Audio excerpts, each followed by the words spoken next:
Warner Brothers Games has been facing a plethora of problems over the years, and over the past 12 months specifically, they've had two major flops, Multiverses and Suicide Squad Kill the Justice League, but it looks like their upcoming slate of games is very thin. There's lots of questions about both leadership and also the upcoming Wonder Woman title. But before I get into the topic, if you enjoy the content I create, check out the links in the description, join the community in my live streams, and consider supporting through Patreon or YouTube memberships. Now, I've talked a lot about Warner Brothers games on the channel because they've had a lot of franchises that I've loved in the past. They have a lot of characters that they could do a lot with, but instead they flop every single time. And now we're finding out, of course, leadership shakeups are going on, and their upcoming Wonder Woman game seems like it is in development hell. So, this is by Jason Schreier. In January, Warner Brothers Discovery Inc. revealed that David Haddad, head of the struggling video game division, would be stepping down. To some who worked closely with the vet exec, the news didn't come as a surprise. Their only question was why it had taken so long. So, of course, in 2023, they saw a major boom with Hogwarts Legacy. They thought that that was going to be a game that they could continue to update and continue to sell, but they were not good enough at releasing expansions and these big updates and really getting people back into the game. So I wouldn't necessarily say that it fell off, but they did not do enough with it. Like, they had this Quidditch Champions game that was supposed to come out and be really big. If they had actually put Quidditch into Legacy as a standalone expansion, it would have had so many more people playing it, but instead they came out with this game and it ended up being $100 million flop. Then in 2024, they had Multiverses, which was again supposed to be a big title for them, and it had a really good beta phase, but that lost them money. And Suicide Squad Kill the Justice League was their most painful flop yet, with over $200 million lost, and they deserved every single failure that they have faced because they haven't been listening to gamers, because they've been focused on pumping out live service slop, and these plans are not working. Now, David Haddad had been with the company for a very long time. It's not like he had just taken up the reins a few years ago and has had fail after fail after fail under his belt, but let's be honest, he's the reason why so many of these games have come out and been complete flops. But with access to a bounty of popular entertainment franchises like Batman, Lord of the Rings, and Game of Thrones, their video game division, yes, should be able to compete with industry titans like Take-Two and Electronic Arts. I mean, they do have a lot of amazing characters that they could work with, and they thought that Kill the Justice League was going to scratch that Batman itch, which was not a good idea. They should have just continued it on with the cast of Origins. I mean, Roger Craig Smith had already gotten Kevin Conroy's blessing to continue, so they should have went in that direction instead of this KTJL, like, modern audience take. Awful decision. Lord of the Rings, they haven't been doing a lot with. We're getting Tales of the Shire. People aren't super hyped for that. Looks like a PS2 game. And Lord of the Rings Gollum was a flop.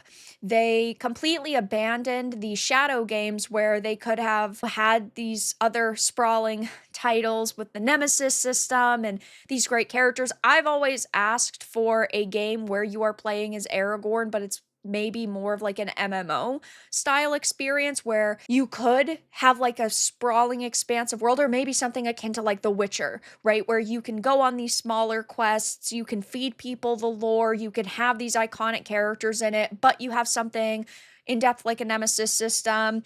But they've completely abandoned that. And the next big title that they were really hoping to bank on is Wonder Woman, which has struggled. It was originally announced in 2021 at the Game Awards, and they've been pretty silent on it since, except for some of the individuals that have announced that they're part of this project and have only really made the game look worse. One of the major problems is the senior writer, Tanya DePass, because she is somebody who had participated in the Hogwarts Legacy failed boycott, so I don't even know why they would hire her in the first place, and even attempted to get GOG employees fired amid numerous other red flags. This is an individual who is not afraid to voice their hatred on social media. They believe that Republicans are all racist and want to enslave people.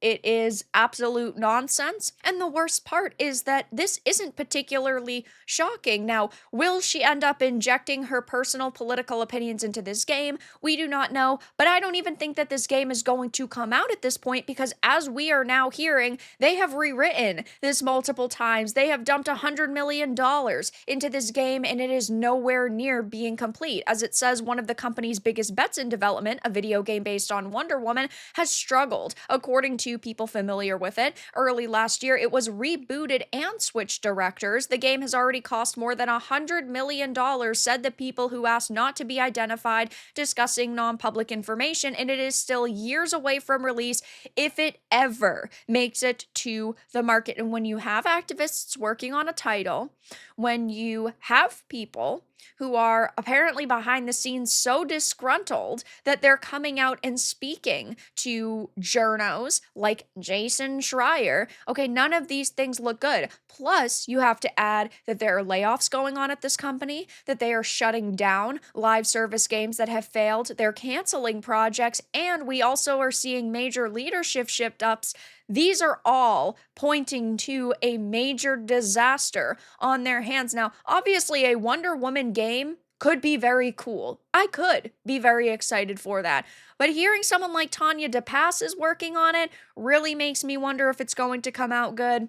And when we're hearing all of this information, it just makes me wonder if it's going to come out at all. And we also did get some other Batman news. Now, I've talked a lot about the Arkhamverse on the channel because I do have insiders at Rocksteady, but we're hearing that, yes, they are looking to develop a new single-player Batman game. And since June last year, I have been able to confirm that they are working on an Arkham Asylum remake. That is their top priority because they know nostalgia sells and they can make a lot of money off of it very quickly. But there is also a potential continuation in the works. We just saw Arkham Shadows come out. That went over really well, even though there's not a lot of people who ended up having the MetaQuest 3 and playing it. It still got rated popularly and favorably by the people who actually gave it a chance.